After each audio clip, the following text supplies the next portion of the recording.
किसी भी पुरुष को अगर ये मालूम हो जाए कि उसकी पत्नी का किसी से नाजायज संबंध है, यदि उसे ये पता चल जाए कि उसकी पत्नी का किसी ने शोषण किया है, भले ही चाहे वो ज़बरदस्ती क्यों ना हो, पत्नी की उसमें मर्जी है या नहीं है, इस बात से कोई मतलब नहीं है। मगर ये जानकारी अगर किसी को हो जाए तो शायद ही वो अपनी पत्नी से रिश्ता रखना चाहेगा। मगर आज की कहानी में बिल्कुल इतर होता है। एक पति ने सैल्यूट के लिए काम किया है, वाकई में ही उसको एक सैल्यूट तो बनता है।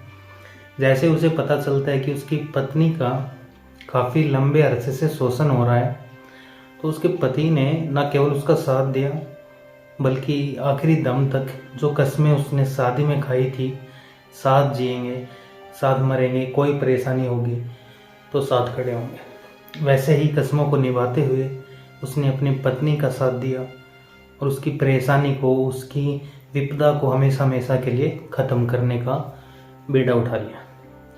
नमस्कार, मेरा नाम है मोहित, आप सभी का स्वागत है अनोखा ज़रूर में। आज की जो सच्ची घटना मैं आपको सुनाने जा रहा हूँ, ये सच्ची घटना है छत्तीसगढ़ के ज़िला दुर्ग की। यहाँ का एक नगर है भिलाई। इसी नगर के घटना है ये 25 अक्टूबर की सुबह लगभग 10 बजे के आसपास। एक दंपति भिलाई थाने पहुँच जाती है और वहाँ जाकर इंस्पेक्टर MN शुक्ला से कहते हैं कि साहब, हम बहुत बड़ी परेशानी में हैं, हम बहुत बड़ी विपदा में हैं, आप हमारी मदद कर दीजिए। उन दोनों को बिठाया जाता है, पानी पिलाया जाता है और पूछा जाता है कि आखिरकार माजरा क्या है। लड़की रोने लगती है। ये बात सुनते ही रोते रोते उसका बुरा हाल होने लगता है। इंस्पेक्टर उसे शांत करता है, कहता है कि जो भी परेशानी है आप मुझसे शेयर कर सकते हो, आप परेशान मत होइए, मैं तुम्हारी पूरी मदद करूँगा। दरअसल वो परेशानी एक दो दिन की या एक दो घंटे की नहीं थी, बल्कि पिछले 15 साल से ऐसी परेशानी थी जो लगातार चली आ रही थी।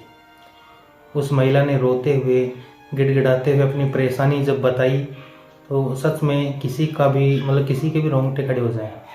दरअसल जब वो कक्षा 11 में थी तो वाकया उस दिन का है जिस दिन का उसके घर पर कोई भी नहीं था। ना घर में माँ थी, ना बहन थी और परिवार का कोई भी सदस्य नहीं था, बस वो अकेली थी। अचानक से उसका बड़ा भाई जो होता है, जिसकी उम्र लगभग उससे ज़्यादा से ज़्यादा शायद 2 साल बड़ी होगी, वो घर में आता है और अपने अकेली बहन को देखकर उसके साथ अभद्रता करने लगता है, गंदा काम करने की कोशिश करने लगता है। बहन अपने भाई को समझाती है कि भैया ये तुम क्या कर रहे हो, मगर वो मानता नहीं है और उस पर दबाव बनाता है। उसे कहता है कि यदि तुमने मेरे साथ ये गलत काम, ये गंदा काम नहीं किया तो मैं तुम्हें जान से मार दूँ। बहन डर जाती है और लोक लाज के चलते वो उसका विरोध भी नहीं कर पाती है और उसके साथ उसका भाई जो होता है बलात्कार जैसी घटना को अंजाम दे देता है। ये पहला दिन था, जिसके बाद ये घटना शायद उस दिन थम सकती थी यदि ये लड़की अपनी माँ, अपने पापा को या फिर किसी और को ये बात बताती कि आज भैया ने मेरे साथ कुछ ऐसा किया है। मगर उस लड़के ने ना अपनी माँ से कहा, ना अपने भाई से कहा। शायद उसे ये भी डर था कि अगर ये बात माता और पिताजी को पता चल जाएगी तो शायद इसको मार देंगे या फिर नुकसान पहुंचा देंगे। और वो बहन बर्दाश्त करती रही और साल दर साल गुजरता चला जाता है और जब भी उसके भाई का मन करता था तब वो उसके साथ यूं ही गलत काम किया करता था। अब सिलसिला यूँ शुरू हो जाता है। वो 12वीं क्लास में आती है, आगे पढ़ाई जारी रखती है और धीरे धीरे करके वक्त जो है वो गुजरने लगता है। उस लड़की की 2016 में शादी होती है।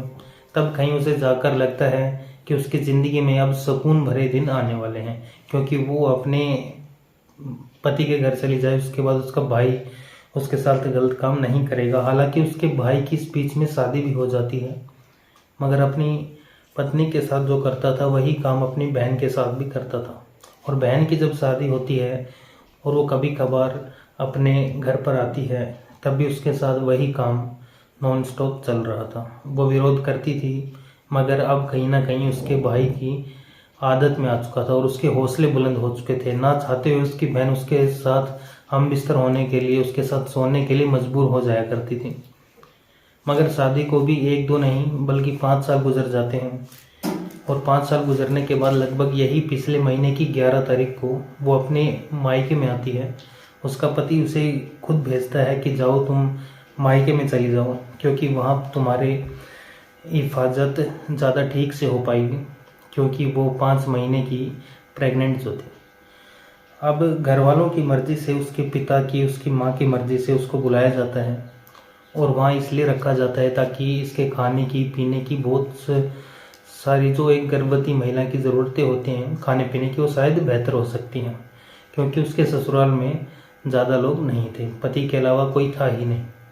यह भी बताया जा रहा है कि इन दोनों ने लव मैरिज की थी, इसलिए वो उसका बहुत ज़्यादा ख्याल भी रखता था। और यही सिलसिला जब चल रहा है, 5 महीने की गर्भवती होने के बावजूद भी उसके सगे भाई ने उसके साथ फिर वही काम किया जो उसने कक्षा 11 की शुरुआत में किया था।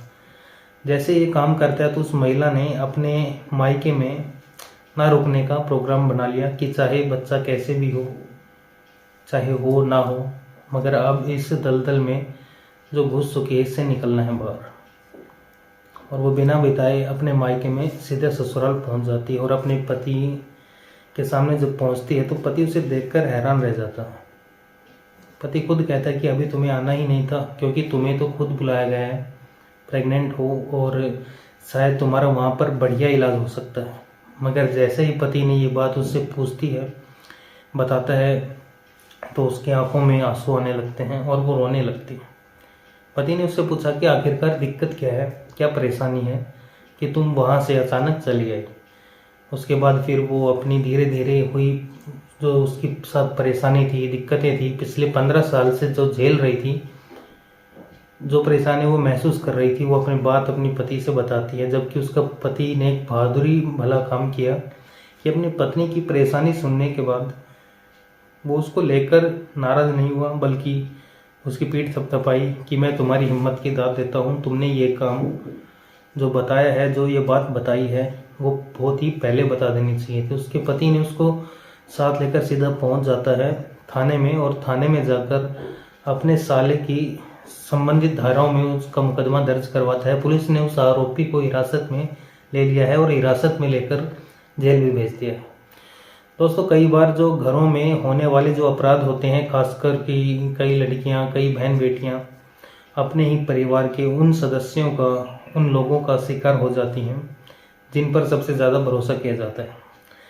कई बार जो लोग बेटियों को गोद में खिलाते हैं, वो जब बेटी थोड़ी सी बड़ी होती है तो वही अपना उसे हवस का शिकार बना लेते हैं। मगर यहाँ पर सबसे बड़ी बात यह है, ज़रूरी बात यह है कि जब भी कहीं भी ऐसा कोई गलत काम हो रहा है या फिर किसी ने आपको कोई गलत नज़रों से देखा या छुआ है, तो आपको पहले से पता हो जाता है कि ये गलत नज़र से देखा गया है, ये गलत नज़र से छुआ गया है, या इससे ज़्यादा कहीं पढ़ने की कोशिश की है। तब ये बातें कभी भी छुपानी नहीं चाहिए। घर में या फिर कहीं बाहर ऐसे सदस्य को बता देनी चाहिए कि इसने ये गलत काम किया है, या फिर उसे चेतावनी दे देनी चाहिए कि यदि तुमने भविष्य में इस तरह की हरकत दोबारा की तो ये बात मैं माता से, पिता से या फिर पुलिस से, जिससे भी वो बताना चाहे, जो भी आपका वेल विशर हो, जो भी आपके बारे में अच्छा सोचता हो, उससे इसके बारे में बता देना चाहिए। इसके बाद भी अगर समस्या का समाधान नहीं होता तो पुलिस से कॉल करके मदद मांगी जा सकती है। इस कहानी को सुनाने का उद्देश्य किसी को परेशान करना नहीं है, किसी का दिल दुखाना नहीं है, बल्कि आपको सचेत कर रहे हैं, जागरूक कर रहे हैं। जहाँ भी रहें सुरक्षित रहें। धन्यवाद।